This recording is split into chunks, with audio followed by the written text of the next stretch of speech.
Hi, it's Caroline, and I'm now going to be looking at verbs and how we can identify these in a text to help us answer a question about language.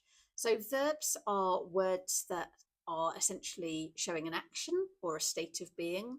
So, obviously, actions we think of are very basic actions like running, jumping, and walking, but actually, in a text, we're likely to find much more sophisticated examples. Likewise, verbs are also able to show a state of being like I am, or he is, or she was. So, again, they are really helpful words that you can look for in a text. And obviously, we're going to look for those slightly more sophisticated examples that have an impact on the reader. So, looking again at our text about swimming, I'm just going to pick out a couple of verbs that I think actually I might identify if I were sitting this exam. And I'm going to look at the beginning sentence here of paragraph 2. So it says, diving commenced the match. So I'm going to highlight this word here, which is the verb commenced. I'm also going to look further on in the text, and I can see it says Mr. Pewters succeeded admirably. And I quite like the verb succeeded.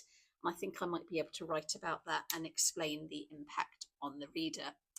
Okay, so the verb commenced is really helpful to the reader. It adds a formal tone. It tells the reader that this is something actually that was really important to both spectators and competitors. The writer could have used the word started, so diving started the match, but instead the fact they've chosen the word commence adds this formality to it. I also really like the verb succeeded. It says Mr. Pewters succeeded admirably. They've used the word succeeded to essentially suggest that he has performed really well. He's executed all of his skills that he's obviously been practicing for successfully. And actually, that tells the reader that this was a really positive experience for him.